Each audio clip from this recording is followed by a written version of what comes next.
Your excellency और मेरे प्रिय मित्र राष्ट्रपति मैक्रो, दोनों देशों के डेलीगेट्स, मीडिया के साथियों, नमस्कार। पेरिस जैसे खूबसूरत शहर में इस गर्मजोशी भरे स्वागत के लिए मैं राष्ट्रपति मैक्रो का आभार प्रकट करता हूं। फ्रांस के लोगों को राष्ट्रीय दिवस के लिए बहुत बहुत शुभकामनाएं भी देता हूं। यह दिवस विश्व में लिबर्टी, इक्वालिटी और फ्रेटर्निटी जैसे मूल्यों का प्रतीक माना जाता है। ये मूल्य हमारे दो लोकतांत्रिक देशों के संबंधों का भी एक महत्वपूर्ण आधार है। आज मुझे इस उत्सव में मुख्य अतिथि के रूप में शामिल होने का गौरव मिला। मुझे खुशी है कि इस अवसर की शोभा और गरिमा बढ़ाने के लिए भारत की तीनों सेनाओं की टुकड़ियों ने भाग लिया। भारतीय राफेल एयरक्राफ्ट का फ्लाई पास्ट भी हम सब ने देखा। हमारी नौसेना का जहाज भी फ्रांस के पोर्ट पर मौजूद था, यानी जल, थल, नभ। हमारे बढ़ते सहयोग की एक शानदार तस्वीर हमें एक साथ देखने को मिली। कल राष्ट्रपति मैक्रोन ने मुझे फ्रांस के सर्वश्रेष्ठ राष्ट्रीय पुरस्कार से सम्मानित किया। यह सम्मान 140 करोड़ भारतवासियों का सम्मान है। फ्रेंड्स, हम अपनी स्ट्रेटेजिक पार्टनरशिप की 25वीं वर्षगांठ मना रहे हैं। बीते 25 वर्षों के मजबूत आधार पर हम आने वाले 25 वर्षों के लिए रोड मैप तैयार कर रहे हैं। इसमें बोल्ड और महत्वाकांक्षी लक्ष्य निर्धारित किए जा रहे हैं। भारत के लोगों ने भी इस कालखंड में एक विकसित देश बनाने का संकल्प लिया है। इस यात्रा में हम फ्रांस को एक नेचुरल पार्टनर के रूप में देखते हैं। 2 दिनों में हमें आपसी सहयोग के सभी क्षेत्रों पर विस्तार से बात करने का अवसर मिल रहा है। आर्थिक संबंधों को और सुदृढ़ करना हमारी साझा प्राथमिकता है। Renewable energy, green hydrogen, artificial intelligence, semiconductors, cyber, digital technology जैसे अनेक क्षेत्रों में सहयोग बढ़ाने के लिए हम नए इनिशिएटिव्स की पहचान कर रहे हैं। भारत के यूपीआई यानी यूनिफाइड पेमेंट्स इंटरफेस को फ्रांस में लॉन्च करने पर समझौता हुआ है। हम दोनों देशों के स्टार्टअप और इनोवेशन इकोसिस्टम को आपस में जोड़ने पर बल दे रहे हैं। समान विचारधारा वाले देशों के साथ मिलकर हमें टेक्नोलॉजी सप्लाई चेन्स के लोकतंत्रीकरण के लिए लगातार काम करना चाहिए।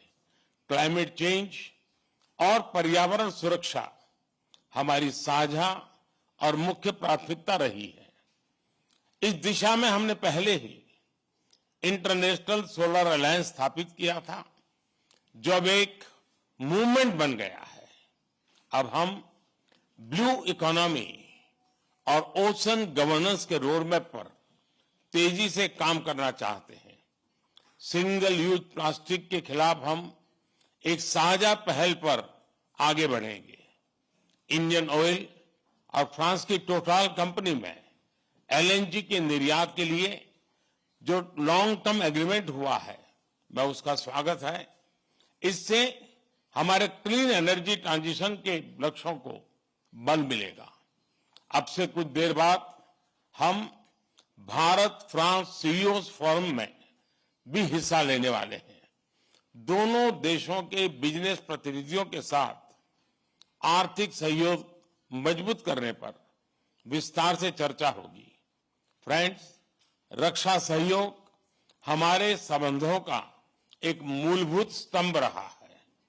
यह दोनों देशों के बीच गहरे आपसी विश्वास का प्रतीक है।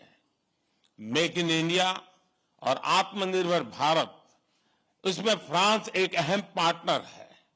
आज हम रक्षा के क्षेत्र में भारत में नई टेक्नोलॉजी के को प्रोडक्शन और को डेवलपमेंट पर बात करेंगे। सबमरीन हो या फिर नौसेना के जहाज, हम चाहते हैं कि मिलकर केवल अपनी ही नहीं, तीसरे मित्र देशों की जरूरतों को भी पूरा करने के लिए हम काम करें। हमारी डिफेंस स्पेस एजेंसीज के बीच सहयोग बढ़ाने की संभावनाएं हैं। फ्रांस की कंपनियों द्वारा MRO facilities, spare parts, helicopter के लिए इंजन का प्रोडक्शन भी भारत में किए जाने पर हम आगे बढ़ रहे हैं। हम इसमें हमारे सहयोग को और सशक्त करने पर बल देंगे। सिविल न्यूक्लियर क्षेत्र में सहयोग को आगे बढ़ाते हुए हम small and advance modular reactors में सहयोग की संभावना पर चर्चा करेंगे। आज भारत में चंद्रयान के सफल लॉन्च पर पूरा भारत उत्साहित है। यह हमारे वैज्ञानिकों की बहुत बड़ी उपलब्धि है। अंतरिक्ष के क्षेत्र में भारत और फ्रांस का पुराना और गहरा सहयोग है। हमारी स्पेस एजेंसीज के बीच नए समझौते हुए हैं। इसमें सैटेलाइट लॉन्च सर्विसेज, समुद्र और धरती के तापमान और वातावरण को मॉनिटर करने के लिए तृष्णा सैटेलाइट बनाने का काम शामिल है। Space based maritime domain awareness जैसे क्षेत्रों में भी हम अपना सहयोग बढ़ा सकते हैं। फ्रेंड्स, भारत और फ्रांस के बीच लंबे समय से गहरे पीपल टू पीपल कांटेक्ट रहे हैं। हमारी आज की चर्चाओं से ये संबंध और मजबूत होंगे। हम फ्रांस के दक्षिण में मार्से शहर में नया भारतीय कॉन्सुलेट खोलेंगे। फ्रांस में पड़े हुए भारतीय मूल के लोगों के लिए लॉन्ग टर्म वीजा देने के निर्णय का हम स्वागत करते हैं। हम फ्रांस के विश्वविद्यालयों को भारत में अपने कैंपस स्थापित करने के लिए आमंत्रित करते हैं। दिल्ली में बनाए जाने वाले नए राष्ट्रीय म्यूजियम में फ्रांस एक पार्टनर के रूप में जुड़ रहा है। अगले वर्ष पेरिस में होने वाले ओलंपिक्स के लिए सभी भारतीय एथलीट्स बहुत ही उत्सुक है। इसके सफल आयोजन के लिए मैं राष्ट्रपति मैक्रो और उनकी पूरी टीम को शुभकामनाएं देता हूं। फ्रेंड्स, आज हम कई महत्वपूर्ण क्षेत्रीय और वैश्विक मुद्दों पर भी चर्चा करेंगे। इंडो पैसिफिक के रेसिलिएंट पावर्स के रूप में इस क्षेत्र में शांति और स्थिरता के लिए भारत और फ्रांस की विशेष जिम्मेदारी है। हमारे सहयोग को एक रचनात्मक स्वरूप देने के लिए हम इंडो पैसिफिक कोऑपरेशन रोडमैप पर काम कर रहे हैं। Indo Pacific triangular development cooperation fund के प्रस्ताव पर भी दोनों पक्ष में चर्चा में है। इससे पूरे क्षेत्र में स्टार्टअप्स और इनोवेशन को बढ़ावा देने के नए अवसर खुलेंगे। भारत के इंडो पैसिफिक ओशन इनिशिएटिव में फ्रांस द्वारा मैरीटाइम रिसोर्स पिलर को लीड करने के निर्णय का हम स्वागत करते हैं। फ्रेंड्स, कोविड महामारी और यूक्रेन संघर्ष के प्रभाव पूरे विश्व पर पड़े हैं। ग्लोबल साउथ के देशों पर इनका विशेष रूप से नकारात्मक प्रभाव पड़ा है। यह चिंता का विषय है। इन समस्याओं के समाधान के लिए सभी देशों का एकजुट होकर प्रयास करना आवश्यक है। हमारा मानना है कि सभी विवादों का समाधान डायलॉग और डिप्लोमेसी के माध्यम से होना चाहिए।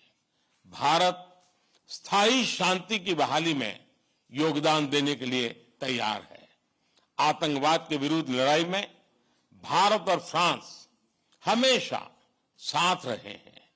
हम मानते हैं कि क्रॉस बॉर्डर टेररिज्म को समाप्त करने के लिए ठोस कार्रवाई की आवश्यकता है। इस दिशा में सहयोग बढ़ाने पर दोनों देश सहमत हैं। राष्ट्रपति मैक्रो इस वर्ष G20 समिट के दौरान आपका भारत में स्वागत करने के लिए मैं और सभी भारतवासी बहुत ही उत्सुक हैं। एक बार फिर आपकी मित्रता और मुझे दिए गए आदर सत्कार के लिए मैं आपका बहुत बहुत धन्यवाद करता हूं।